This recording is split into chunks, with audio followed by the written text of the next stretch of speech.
नमस्कार दोस्तों, target which SDM आप सभी का स्वागत है। आज हम लोग देख रहे हैं राजगोपालाचारी फार्मूला के बारे में। मतलब क्या, जो अभी हम लोग लगातार आधुनिक भारत के बारे में समझने का प्रयास कर रहे हैं। आधुनिक भारत का इतिहास क्या है उसके संबंध में आज हम लोग जानने का प्रयास करेंगे। तो राजगोपालाचारी जो फार्मूला है, इससे पहले भी बहुत सारा फार्मूला आया था, हम लोग देखे हुए हैं। बेबेल योजना भी आया था, अगस्त प्रस्ताव भी आया था, गांधीदास प्रस्ताव। तो उसी क्रम में एक राजगोपालाचारी फार्मूला है। कोई भी प्रस्ताव या कोई भी फार्मूला जब आता है तो वो तभी लाया जाता है जब दो गुटों के बीच डिस्प्यूट होता है। मतलब क्या, जब गतिरोध की स्थिति उत्पन्न होती है तब जाकर कोई प्रस्ताव लाया जाता है, जिसको हम लोग इतिहास की भाषा में संवैधानिक गतिरोध या राजनीतिक गतिरोध बोल सकते हैं। मतलब क्या, जब इस प्रकार का गतिरोध उत्पन्न होता है, जब दोनों पार्टियों का या किसी दो व्यक्तियों का मत एक समान नहीं होता है, तो उस मत को एक समान करने के लिए या दोनों में समझौता करने के लिए कोई एक प्रस्ताव या कोई एक थर्ड व्यक्ति को उन दोनों के विवादों को सुलझाने के लिए एक ऐसा प्रस्ताव तैयार किया जाता है, एक ऐसा फार्मूला बनाया जाता है जिस फार्मूला से दोनों के दोनों व्यक्ति को संतुष्टि प्राप्त हो और दोनों के दोनों व्यक्ति उस फार्मूला पर कार्य करें और उस फार्मूला को मानें। तो इसी क्रम में एक फार्मूला है राजगोपालाचारी फार्मूला। यह फार्मूला कब आया, क्यों आया, तो इस संबंध में आज हम लोग समझेंगे। तो राजगोपालाचारी जो फार्मूला है, यह फार्मूला जुलाई 1944 में आया। सबसे पहली बात, यह फार्मूला कब आया? यह फार्मूला जुलाई 1940 में आया। अब इस फार्मूला का आने का तो समय हम लोग देख लिए हैं, जुलाई 1944। अब देखते हैं कि इस फार्मूला को लाने के लिए कौन सा ऐसा परिस्थिति या घटना उत्पन्न हुआ इस देश में जिसके कारण यह फार्मूला लाया गया। तो सबसे पहले देखते हैं 1935 अधिनियम के तहत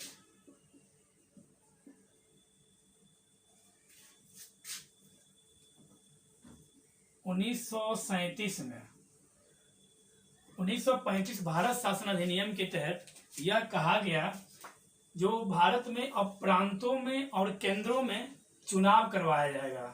तो इस अधिनियम के तहत चुनाव कराने का प्रोसेस बताया गया कि इस तरह से चुनाव करवाया जाएगा। लेकिन चुनाव हुआ कब? 1937 में चुनाव हुआ, और चुनाव जो हुआ वह कुल 11 प्रांतों में चुनाव हुआ।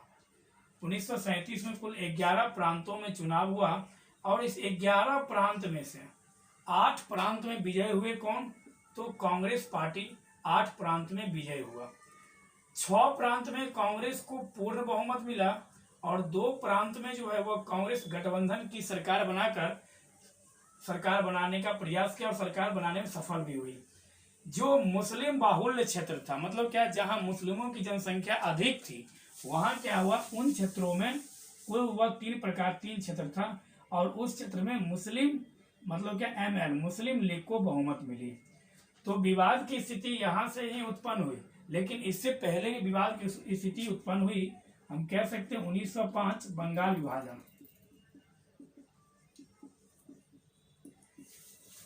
जब बंगाल विभाजन हुआ तो उस समय ही इस चीज का निर्माण हो गया कि हिंदू मुस्लिम। उसके बाद 1909 का जो अधिनियम आया, उस अधिनियम में भी सांप्रदायिक निर्वाचन का जो व्याख्या किया गया, जो उल्लेख किया गया, उसमें भी यह बात छुपा हुआ था। उसके बाद कांग्रेस का अधिवेशन 1916 में जो हुआ, जो अधिवेशन लखनऊ में हुआ, इस अधिवेशन में कांग्रेस की सबसे बड़ी भूल यह रही इस अधिवेशन के तहत, जो उसने मुस्लिम लीग के द्वारा अलग मतलब पृथक निर्वाचन की मांग को पूरा कर लिया। तो इन सब कारणों से ही पृथक राष्ट्र का जो जन्म है वह एकाएक यहाँ से नहीं हुआ। पृथक राष्ट्र का जन्म जो है वह बंगाल विभाजन से ही शुरू हो गया है, देखा जाए तो। लेकिन इन सभी समय में भारत के राजनेताओं के द्वारा, महान व्यक्तियों के द्वारा प्रयास किया गया जो हिंदू मुस्लिम एकता हो, हिंदू मुस्लिम दोनों में एकता रहे, और इस परिस्थिति में दो अलग राष्ट्र का निर्माण नहीं हो, लेकिन बीजारोपण यदि कहा जाए तो वह बीजारोपण 1905 बंगाल विभाजन के तहत किया गया। तो इस 1937 के चुनाव में क्या हुआ, 11 प्रांतों में से 8 प्रांतों में कांग्रेस विजयी हुआ और 3 प्रांतों में मुस्लिम लीग। तो मुस्लिम लीग को ऐसा एहसास हो गया कि भारत जब आजाद होगा तो यहाँ पर हिंदू कोई ही सरकार बनेगी। और यह जो इलेक्शन हुआ इसमें सबसे बड़े नेता के रूप में कौन उभरे, तो इस इलेक्शन में सबसे बड़े नेता के रूप में उभरे जवाहरलाल नेहरू जी। और जब यह सबसे बड़े नेता के रूप में उभरे तो इन्हें यह एहसास हुआ कि भारत के वास्तविक सरकार, भारत का वास्तविक मालिक जो है वह हम हैं। और यहाँ से मुस्लिम लीग को थोड़ा सा गिल्टी फील होना शुरू हुआ, क्या तो हमें यहाँ की जनताओं के द्वारा नहीं क्या किया जा रहा है, फॉलो किया जा रहा है। मतलब क्या, यदि हम अलग राष्ट्र की मांग नहीं करेंगे तो हमें भारत में कभी भी सरकार बनाने के लिए अधिकार नहीं दिया जाएगा। इस अधिवेशन के बाद आप लोग को पता होगा 1939 में 1 सितंबर 1939 को सेकेंड वर्ल्ड वॉर प्रारंभ हुआ, विश्व युद्ध प्रारंभ हुआ। और वह विश्व युद्ध 1 सितंबर 1939 से लेकर 2 सितंबर 1945 तक यह युद्ध चला। और इस युद्ध में कुल कितना देश शामिल हुआ जब पूछे आपसे तो आप आराम से निकाल सकते हैं। 9 में से 3 तो 6, 5 में से 4 1, मतलब द्वितीय विश्व युद्ध में कुल 61 देश भाग लिया था। जब पूछे प्रथम विश्व युद्ध में कितना देश, तो इसमें भी वही फॉर्मूला हम फॉलो करेंगे। 4 में से 1 3 और 8 में से 1 7, मतलब क्या फर्स्ट वर्ल्ड वॉर में कुल 37 देश भाग लिया था। तो जब द्वितीय विश्व युद्ध जो प्रारंभ हुआ उस द्वितीय विश्व युद्ध का भी बीजारोपण देखा जाए तो फर्स्ट वर्ल्ड वॉर में ही कर दिया गया। जर्मनी का पोलैंड पर आक्रमण करना, जर्मनी में हिटलर की सरकार थी और हिटलर जो था वो नाजीवाद का था। तो जर्मनी का पोलैंड पर आक्रमण करना द्वितीय विश्व युद्ध का सबसे प्रमुख कारण था। जब द्वितीय विश्व युद्ध उधर शुरू हुआ तो यहाँ भारत में भारतीय राष्ट्रीय कांग्रेस का 1939 में एक अधिवेशन होता है, जो अधिवेशन त्रिपुरी अधिवेशन के नाम से जाना जाता है। इस अधिवेशन में होता क्या है, तो इस अधिवेशन में पट्टाभी सीतारामैया को हराकर सुभाष चंद्र बोस जी कांग्रेस के अध्यक्ष बनते हैं। और वह सिर्फ इसलिए इसमें खड़ा होते हैं इस चुनाव में गांधी जी के भ्रम को तोड़ने के लिए। और गांधी जी का प्रतिनिधित्व करता है कौन, तो पट्टाभी सीतारामैया। और इस इलेक्शन में अध्यक्ष के पद में पट्टाभी सीतारामैया को हराकर सुभाष चंद्र बोस कांग्रेस के अध्यक्ष बनते हैं 1939 ईस्वी में। और अध्यक्ष बनने के बाद वह इस्तीफा देते हैं। और सुभाष चंद्र बोस फॉरवर्ड ब्लॉक के संस्थापक भी सुभाष चंद्र बोस को ही माना जाता है। और आजाद हिंद सरकार 1943 में जो हुई उसकी भी संस्थापक सुभाष चंद्र बोस को माना जाता है। फॉरवर्ड ब्लॉक 1939 में किया गया था।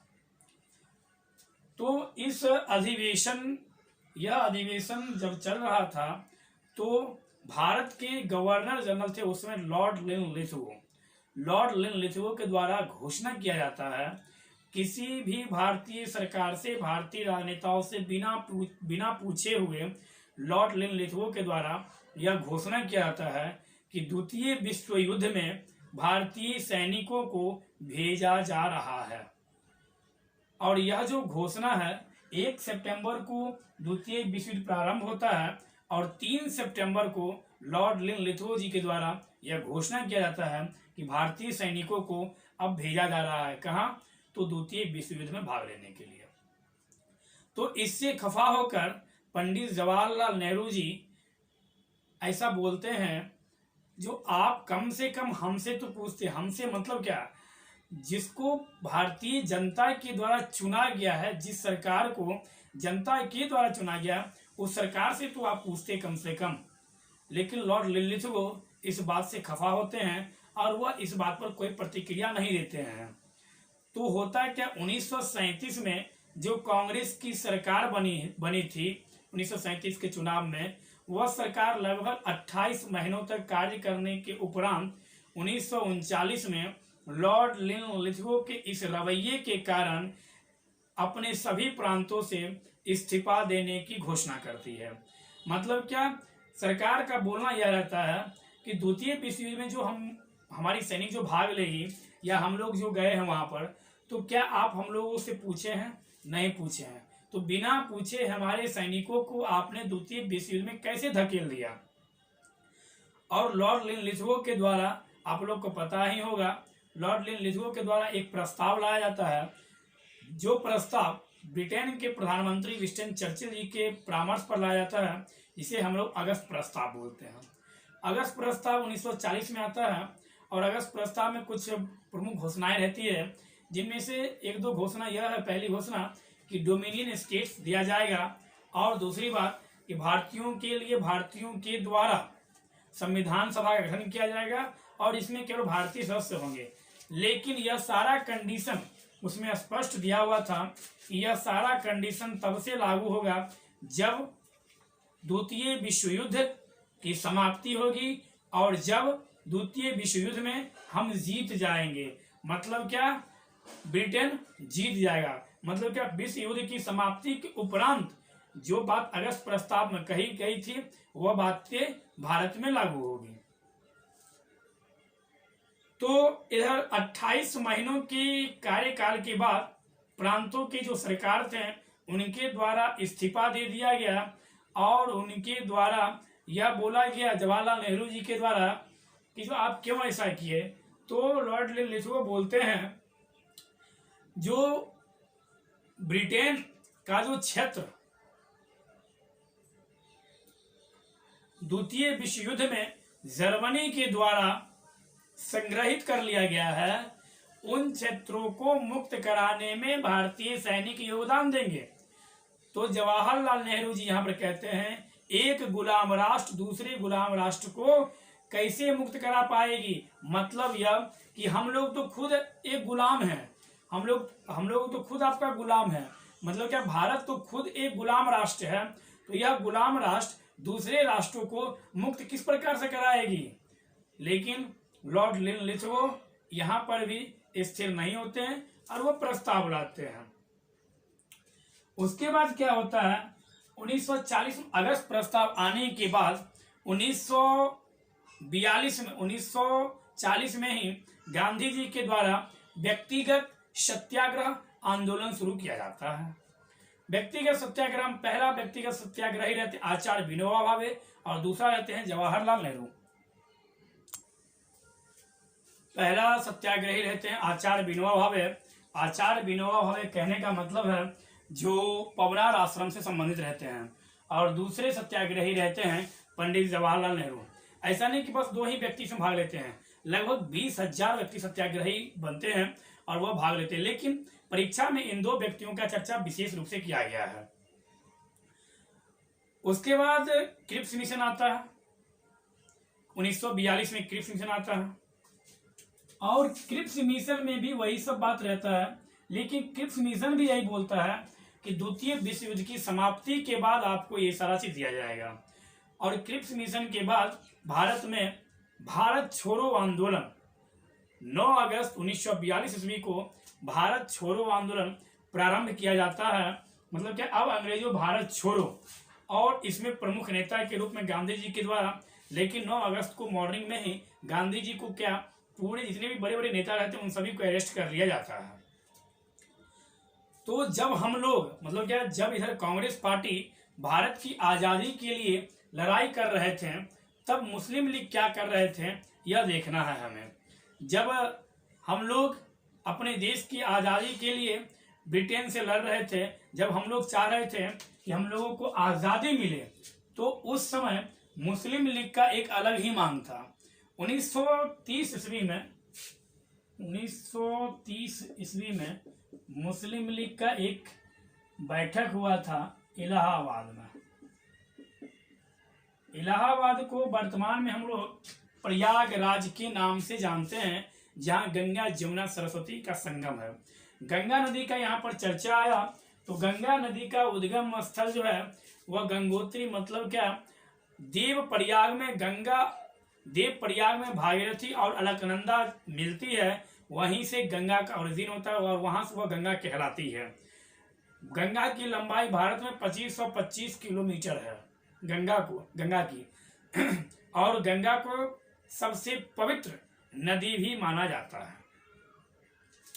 और गंगा नदी के तट पर भारत का सबसे बड़ा शहर स्थित है, तो वह है कानपुर। और पटना भी जो है वह गंगा नदी के तट पे ही स्थित है। वाराणसी भी गंगा नदी के तट पे ही स्थित है। दिल्ली वह यमुना नदी के तट पर स्थित है। तो इलाहाबाद में जो बैठक होती है मुस्लिम लीग की 1930 ईस्वी में, इसमें मोहम्मद इकबाल का नाम सुने होइएगा, जिनके द्वारा सारे जहां से अच्छा हिंदुस्तान हमारा कहा गया, उनके द्वारा पहली बार इलाहाबाद अधिवेशन में पहली बार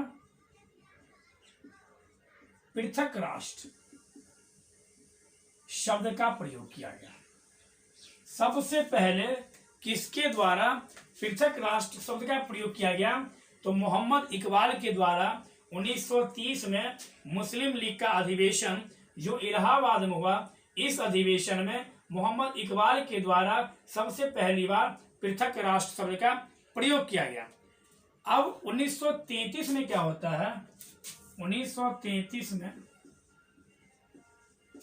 कैम्ब्रिज विश्वविद्यालय, कैम्ब्रिज यूनिवर्सिटी, कैम्ब्रिज विश्वविद्यालय में भारतीय छात्र, क्योंकि उसमें तो पाकिस्तान रहता नहीं है, भारत के ही छात्र हम बोलेंगे, चौधरी रहमत अली कैम्ब्रिज यूनिवर्सिटी में पढ़ाई करते हैं। और उनके द्वारा एक लेटर भेजा गया भारत में मुस्लिम लीग के पास, और बोला गया कि पाकिस्तान शब्द का जो ओरिजिन है, पाकिस्तान शब्द का, वह कैम्ब्रिज विश्वविद्यालय के छात्र चौधरी रहमत अली के द्वारा यह शब्द दिया गया। पाकिस्तान शब्द मतलब पंजाब हो, अफगानिस्तान हो, कश्मीर हो, सिंध हो और बलूचिस्तान हो, इन सभी क्षेत्रों का चर्चा चौधरी रहमत अली के द्वारा 1933 में जो प्रस्ताव दिया गया उसमें दिया गया। और जब यह प्रस्ताव जो चौधरी रहमत अली के द्वारा जो भेजा गया, जब यह प्रस्ताव मोहम्मद अली जिन्ना जी के पास पहुंचता है, तो मोहम्मद अली जिन्ना जी इससे खफा होते हैं। शुरुआती दौर में मोहम्मद अली जिन्ना भी राष्ट्रभक्ति में रहते हैं, वह भी नहीं चाहते हैं, मतलब क्या उनकी भी सोच नहीं रहती है कि जो पाकिस्तान बने, तो वे खफा होते हैं और वे गुस्सा होते हैं कि ये क्या है, ऐसा नहीं होना चाहिए, यह नहीं हो सकता है। लेकिन बाद में ऐसा ही होता है, लेकिन शुरू में वे कहते हैं ऐसा नहीं होना चाहिए। तो इसी कारण से आप लोग भी हमेशा, कोई दिन विशेष नहीं होता है पढ़ाई करने के लिए, हर एक दिन विशेष होता है। मतलब क्या, रोज दिन एक अभ्यास बनाइए, एक अभ्यास सेट बनाइए। जिस भी एग्जाम को आप देने की तैयारी करें, उस एग्जाम का प्रैक्टिस सेट आप प्रत्येक दिन यह निर्धारित कर लीजिए कि हमें एक सेट रोज दिन बनाना है, और बनाने के साथ साथ उस सेट को अच्छा से सॉल्व भी करना है उसी दिन, यह भी ख्याल रखना है। मतलब क्या, सिर्फ विश्वास आपके अंदर हो और अभ्यास नहीं होगा तो आपको सफलता नहीं मिलेगी। और सफलता पाने के लिए आपका तन और मन दोनों केंद्रित होना चाहिए आपकी लक्ष्य की ओर। दोनों में से कोई भी डगमगाया तो आपका जो लक्ष्य है वो आपसे पीछे छूट जाएगा। इसलिए हमेशा अपने लक्ष्य की ओर केंद्रित रहें, स्वस्थ रहें, मस्त रहें। तो देखिए होता क्या है यहाँ पर, तो मोहम्मद अली जिन्ना इसका पहले विरोध करते हैं कि ऐसा नहीं हो सकता है। और इसके बाद क्या होता है, 1940 ईस्वी में, 1940 ईस्वी में कांग्रेस का जो लाहौर अधिवेशन होता है, लाहौर जो है वह रावी नदी के तट पर स्थित है।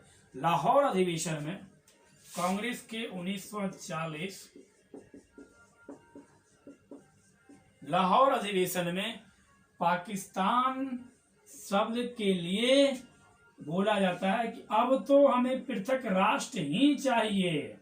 अली जिन्ना जी बोलते हैं यहाँ पर 1940 लाहौर अधिवेशन में कि हमें पृथक राष्ट्र ही चाहिए, हमें दो ही राष्ट्र के सिद्धांत पर काम करना शुरू किया। दो ही राष्ट्र का मतलब क्या, हिंदू और मुस्लिम जो दो संप्रदाय हैं, वह संप्रदाय के साथ साथ वह दो राष्ट्र भी हैं। यह बात कौन कहता है, तो यह बात मोहम्मद अली जिन्ना जी कहते हैं कि दोनों अलग अलग राष्ट्र होना चाहिए, और दो ही राष्ट्र का सिद्धांत जो है यहाँ पर लाया गया। मतलब क्या, पृथक राष्ट्र। अब तो मुस्लिम लीग बोला कि पृथक राष्ट्र लेकर ही रहेंगे। अब यहाँ पर देखना है कि कि लाहौर अधिवेशन में जो पृथक राष्ट्र का जो प्रस्ताव तैयार किया था वो किसके द्वारा, तो सिकंदर हयात के द्वारा। लाहौर अधिवेशन में जो पृथक राष्ट्र का जो प्रारूप ड्राफ्ट जो तैयार किया था है वह क्या था, किसके द्वारा, वह क्या था, सिकंदर हयात के द्वारा। और पेश किया जाता है, यह प्रस्ताव पेश किसके द्वारा किया जाता है, तो यह प्रस्ताव पेश किया जाता है फजल उल हक। मतलब क्या, लाहौर अधिवेशन में पृथक राष्ट्र का प्रस्ताव तैयार कौन करता है, तो सिकंदर हयात, और लाया किसके द्वारा जाता है, तो फजल उल हक के द्वारा यह प्रस्ताव लाया जाता है। कौन सा, पृथक राष्ट्र का प्रस्ताव। तो अब देखिए हुआ क्या, यहाँ पर यह पृथक राष्ट्र के लिए कर रहे हैं मांग।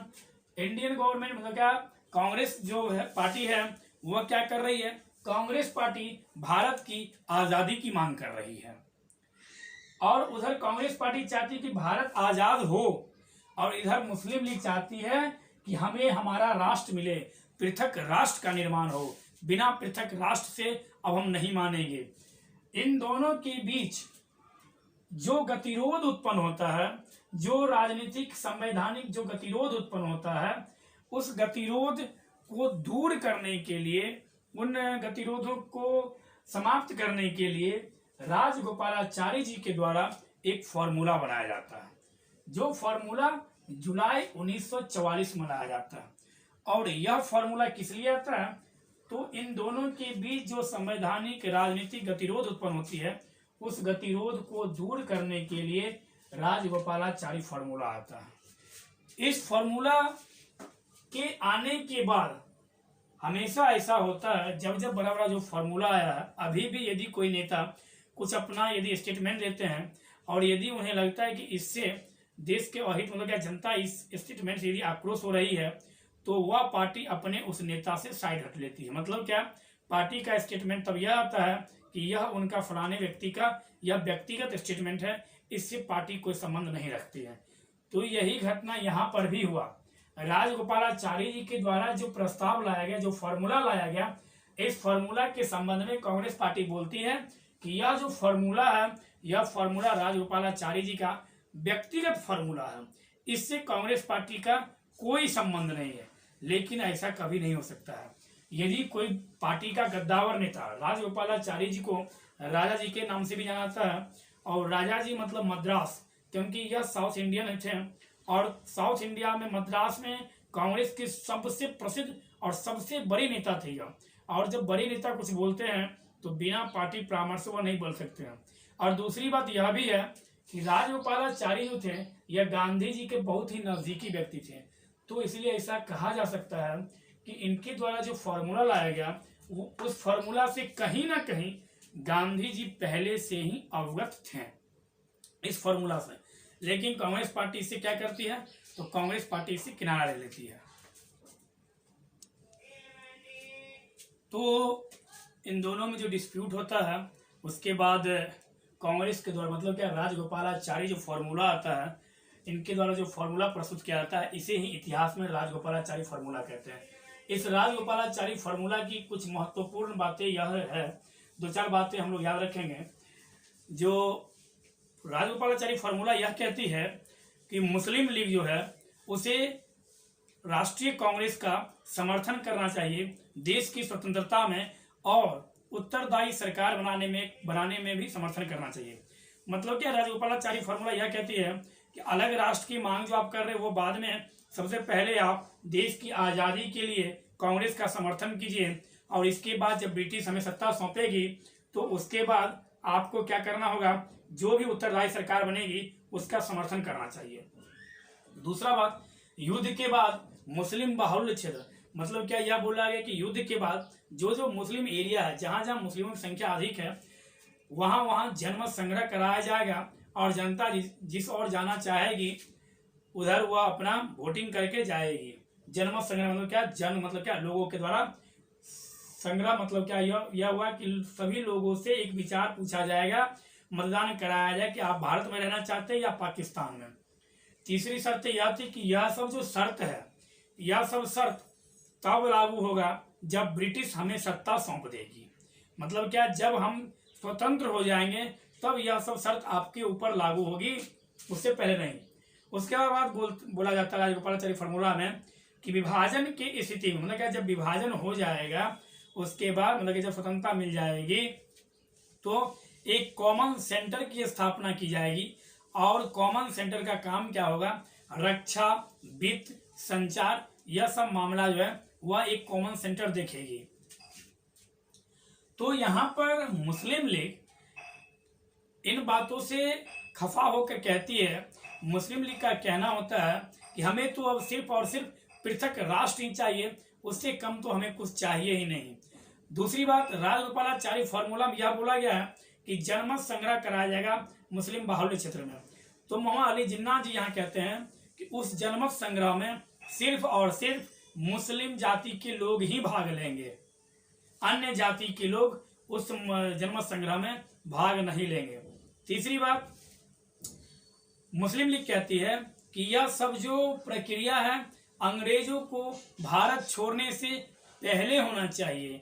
मतलब ये सब जो शर्त जो आप दे रहे हैं इस फॉर्मूला में, ये सब बात कांग्रेस बोल रही है, मतलब कि राजगोपालाचारी फॉर्मूला बोल रही है कि कांग्रेस अंग्रेज के जाने के बाद, लेकिन मुस्लिम लीग बोल रही है कि अंग्रेज के जाने से पहले, अंग्रेजों भारत छोड़ो से पहले यह सारा चीज होना चाहिए। तो मुस्लिम लीग दो तीन बातों पर खफा होती है कि जो जनमत संग्रह होगा वह सिर्फ और सिर्फ मुस्लिम ही उसमें भाग लेंगे, ये सारा जो बाध्य शर्त है यह ब्रिटिश भारत छोड़ो से पहले होगा। और जब विभाजन हो जाएगा तो फिर कॉमन सेंटर किस काम के लिए, तो फिर इसकी क्या जरूरत है कॉमन सेंटर की। हम इन फॉर्मूला को, इस शर्त को नहीं मानते हैं। तो हुआ क्या, राजगोपालाचारी फॉर्मूला को मुस्लिम लीग ने एक्सेप्ट नहीं किया, मुस्लिम लीग ने इस फॉर्मूला को नहीं माना। तब जाकर कांग्रेस की तरफ से यह स्टेटमेंट आता है कि यह जो फॉर्मूला था यह किसका फॉर्मूला था, तो यह राजगोपालाचारी का व्यक्तिगत फॉर्मूला था। लेकिन पहली बार जब पूछे, पहली बार कांग्रेस के किस फॉर्मूले में पाकिस्तान विभाजन, मतलब पृथक राष्ट्र की बात एक्सेप्ट की गई, स्वीकार की गई, तो वह राजगोपालाचारी फॉर्मूला में ही स्वीकार की गई। जैसे ही इन्होंने यह प्रस्ताव दिया, कांग्रेस का जो सहयोगी दल था वह इसका पुरजोर तरीका से विरोध करना शुरू किया, जिसके बाद पार्टी को इनसे अपना नाता तोड़ना पड़ा। जो यह मेरा स्टेटमेंट नहीं है, यह राजगोपालाचारी का व्यक्तिगत स्टेटमेंट है। राजगोपालाचारी जी असहयोग आंदोलन में भी प्रमुख भूमिका निभाते हैं। राजगोपालाचारी जी सविनय अवज्ञा आंदोलन में भी मद्रास से प्रमुख भूमिका निभाते हैं। और स्वतंत्र भारत के प्रथम भारतीय गवर्नर जनरल भी राजगोपालाचारी बनते हैं। इस फॉर्मूला के बाद क्या होता है, सितंबर 1944 में बॉम्बे गांधी और जिन्ना वार्ता, मतलब क्या, गांधी जी और मोहम्मद अली जिन्ना के बीच प्रत्येक एक दिन बाद होकर वार्ता चलती है। वार्ता किसके कारण, तो किसी भी तरह से विभाजन को रोका जाए। गांधी जी नहीं चाहते थे कि विभाजन हो भारत, लेकिन जिन्ना का तो एक ही बात था कि अब हमें पाकिस्तान चाहिए, मतलब पाकिस्तान चाहिए, उससे कम में अब हमें कुछ भी नहीं चाहिए। और इसी हठ धर्मिता के कारण पाकिस्तान का विभाजन हुआ। लेकिन ऐसा नहीं कि पाकिस्तान विभाजन में सिर्फ जिन्ना का ही योगदान है। अब यहाँ पर हुआ क्या, गांधी जी और जिन्ना यह नहीं चाह रहे पाकिस्तान बने, लेकिन जिन्ना को गांधी जी यह बोले कि जब सरकार बनेगी उसमें प्रमुख पद जो है वह तुम्हारे नेतृत्व में होगा, मतलब क्या, तुम्हें बनाया जाएगा। जिन्ना इसके लिए तैयार भी हो सकते थे, लेकिन जवाहरलाल नेहरू अपने ईगो के कारण वह चाहते थे कि भारत का पहला प्रधानमंत्री जो है वह हम बने। गांधी जी बहुत बार पंडित जवाहरलाल नेहरू को समझाए भी इसके लिए, लेकिन नेहरू जी इस बात के लिए तैयार नहीं हुए। और अंततोगत्वा क्या हुआ, गांधी और जिन्ना वार्ता भी विभाजन को रोकने में असफल रहा। मतलब क्या, यह वार्ता भी कोई काम नहीं किया और जिन्ना को सिर्फ पाकिस्तान और पाकिस्तान चाहिए, यह मांग लेकर जिन्ना तैयार थे। उसके बाद भोला भाई देसाई और लियाकत अली के बीच, जिसको देसाई लियाकत समझौता कहते हैं, जो जनवरी 1945 में हुआ, इसके द्वारा भी विभाजन को रोकने का प्रयास किया गया। इस समझौता के द्वारा भी विभाजन को रोकने का प्रयास किया गया, लेकिन यह समझौता भी, यह वार्तालाप भी अंतोत्गत्वा विभाजन को रोकने में असफल रहा। यह सब घटना यदि देखा जाए तो ब्रिटिश इस सब घटना से खुश था, क्योंकि ब्रिटिश चाह भी रहा था कि भारतीय अपने में व्यस्त रहे, एक दूसरे से खुद व व्यस्तता रहे, जिसके कारण द्वितीय विश्व युद्ध में हमें आसानी होगी, क्योंकि यहाँ का जो सैनिक था वह सब चला गया था द्वितीय विश्व लड़ने के लिए। यदि भारत में उस समय कोई बड़ा मूवमेंट होता तो कंट्रोल करना, नियंत्रण करना बहुत ही कठिन हो जाता। तो ब्रिटेन यहाँ पर कहती है भारतीयों को कि सबसे पहले तो आप दोनों आपस में वार्ता कीजिए, आप दोनों एक दूसरे से पहले मिलिए, बैठक कीजिए, बात विचार कीजिए कि क्या चाहिए, क्योंकि मुस्लिम लीग को बस एक ही रट्टा लगा हुआ था मुस्लिम लीग कि हमें अलग राष्ट्र चाहिए, उससे कम अब हमें कुछ चाहिए ही नहीं चाहिए। और अंतोत्गत्वा यह होता भी है, देश की आज़ादी मतलब क्या, ब्रिटिश भारत को छोड़ते छोड़ते ब्रिटिश भारत को दो भागों में डिवाइड कर देती है, भारत और पाकिस्तान के रूप में। पाकिस्तान शब्द किसने दिया? तो पाकिस्तान शब्द जो है वह कैम्ब्रिज विश्वविद्यालय के छात्र रहते, भारतीय छात्र मुस्लिम रहते हैं, चौधरी रहमत अली के द्वारा दिया गया, जिसमें बोला गया पी मतलब पंजाब, ए मतलब अफगानिस्तान, के मतलब कश्मीर बोला गया। और इस तरह से पंजाब, कश्मीर, अफगानिस्तान, बलूचिस्तान, सिंध, यह सारा क्षेत्र का चर्चा किया गया चौधरी रहमत अली के द्वारा कि जो इस तरह का पाकिस्तान का निर्माण होना चाहिए। पाकिस्तान या अलग राष्ट्र की मांग मुस्लिम लीग के द्वारा किस अधिवेशन में? तो 1940 के अधिवेशन में अली जिन्ना के द्वारा किया गया। जैसे जवाहरलाल नेहरू भारत के प्रधानमंत्री बने, वैसे जिन्ना पाकिस्तान के प्रधानमंत्री नहीं बने। जिन्ना पाकिस्तान के पहले गवर्नर बनते हैं और लियाकत यह पाकिस्तान के पहले प्रधानमंत्री बनते हैं। और यही चीज यहाँ पर गांधी जी कहते हैं जिन्ना से कि आपको यहाँ पर सरकार बनाने के लिए दिया जाएगा। मुस्लिम लीग कहती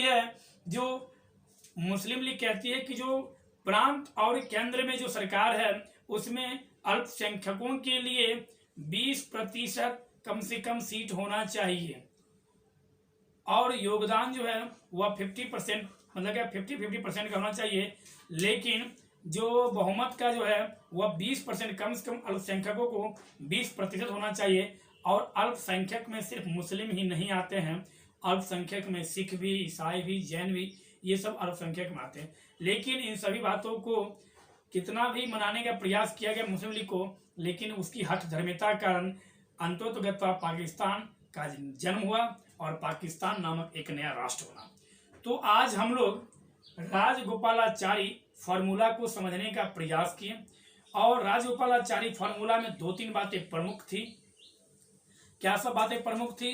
तो आपको देश की आज़ादी में समर्थन करना होगा, आज़ादी के बाद जो सरकार बनेगी उसका समर्थन करना होगा, और यह सब शर्त तब लागू होगा जब ब्रिटिश भारत को सौंप देंगे, इससे पहले यह सब शर्त लागू नहीं होगा। तो राजगोपालाचारी फॉर्मूला यहीं पर समाप्त होता है। इससे संबंधित जब भी कोई प्रश्न पूछे या प्रश्न मिले आपको, तो हम उम्मीद करते हैं कि वह प्रश्न अब आपसे सॉल्व हो जाएगा। एक प्रश्न यहाँ से पूछा जाता है, जो पृथक पाकिस्तान के लिए क्या मुस्लिम लीग ही जिम्मेदार है? टिप्पणी कीजिए।